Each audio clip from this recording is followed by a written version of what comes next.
Vou chamar para conversar comigo agora César Bergo, economista, que tem na memória o início da criação do Plano Real, depois de uma série de planos econômicos frustrados, diga-se.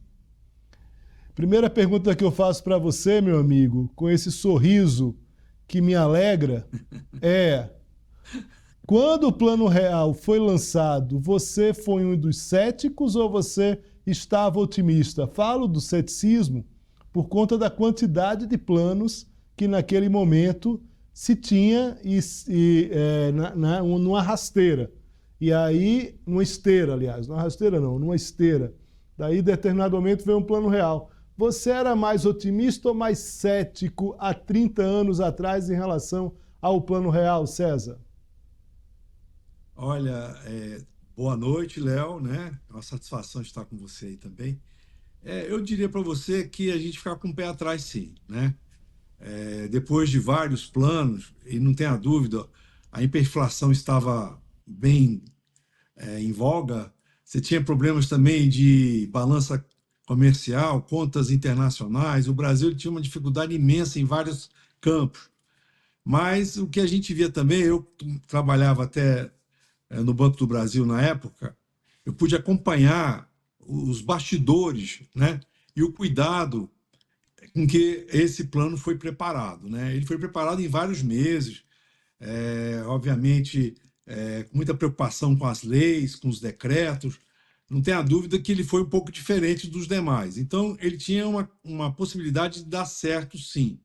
Mas entendendo o plano como um processo, porque ele não encerrou no dia 1º de julho. Por exemplo, ele começou e vai até hoje. A importância dele está nesse sentido, das pessoas terem a preocupação, e aí eu falo às pessoas, aqueles que cuidam da condução da política econômica, uma preocupação direta com aquelas premissas originais lá de dia 30 de junho, né, pela Lei 8.880, e também 1º de julho, onde entrou em vigor tudo isso.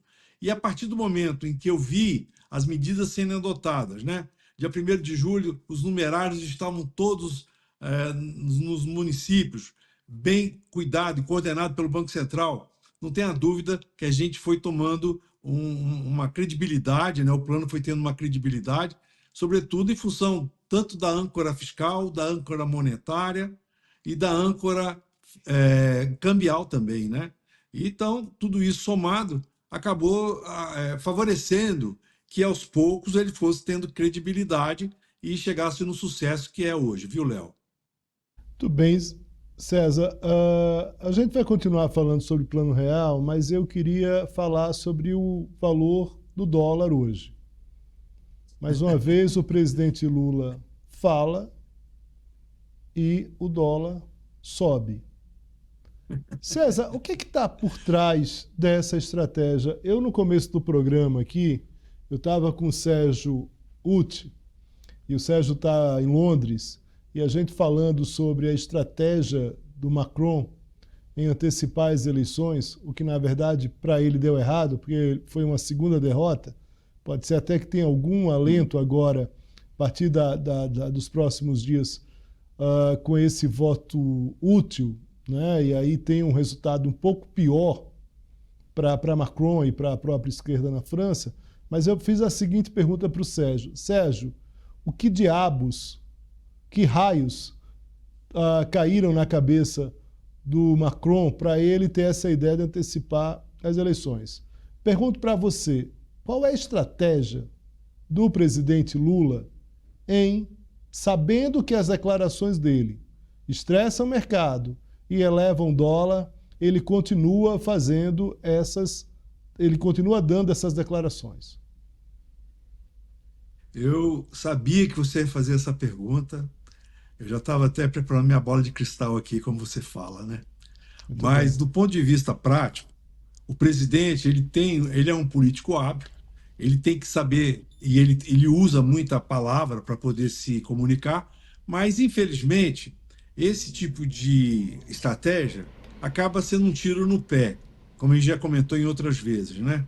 O dólar vem tomando elevador em vez de subir de escada e ele realmente tem subido bastante. Só para ter uma ideia, o que se sobe num dia de dólar é o mês todo de uma Selic, né? Então ele combate a Selic, mas não sabe os maus que ele está ocasionando à economia quando o dólar mostra essa volatilidade de subir 1% por dia.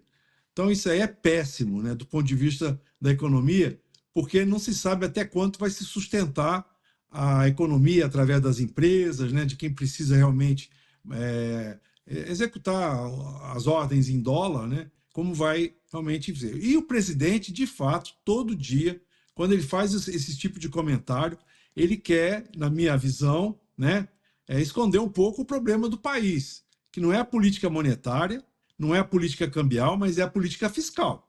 Então, ele não quer cuidar do problema, né, porque o problema realmente não é tão popular, e em vez de tomar decisão com relação à política fiscal, que cabe ao Ministério da Fazenda, ao Ministério do Planejamento, ele desvia a atenção para a questão do Banco Central. Embora ele tenha um direito de fazer as suas colocações, infelizmente, a forma com que ele está utilizando é como se estivesse num palanque.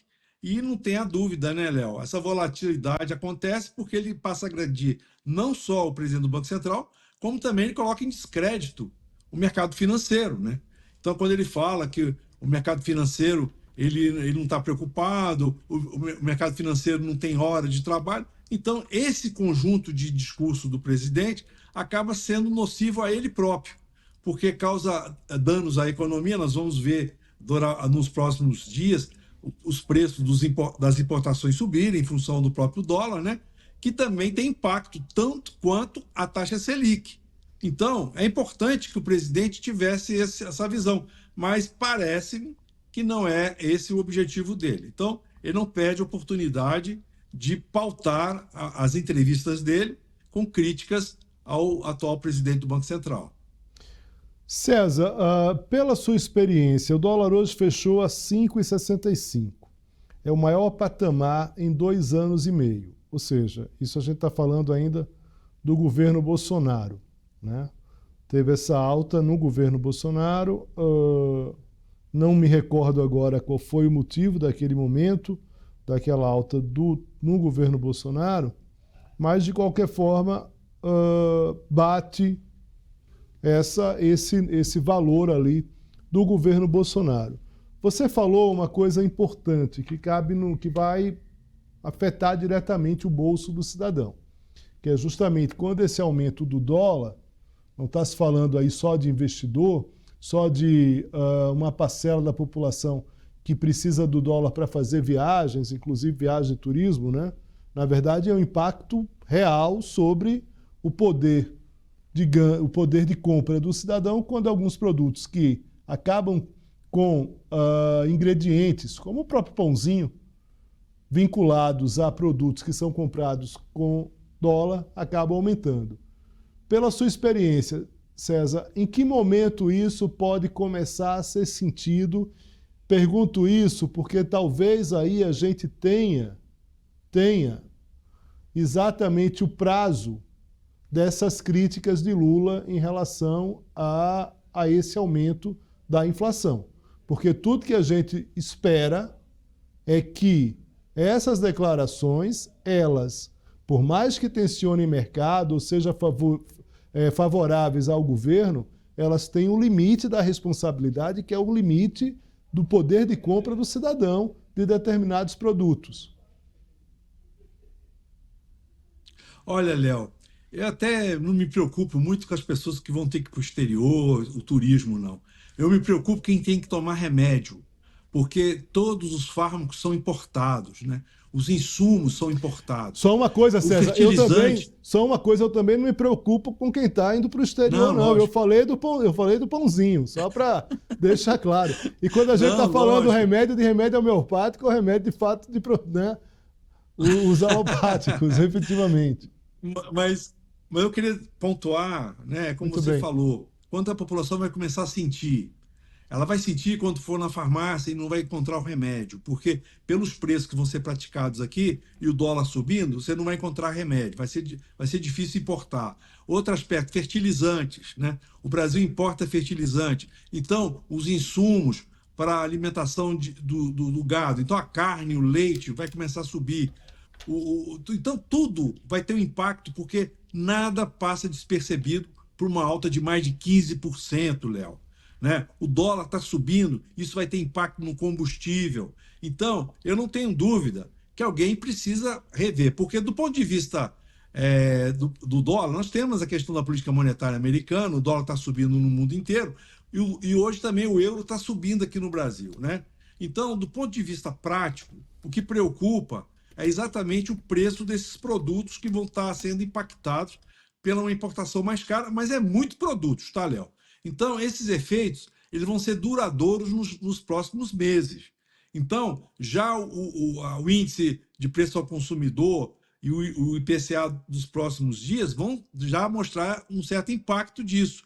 Mas o pior de tudo não é o preço subir, é faltar o produto, né?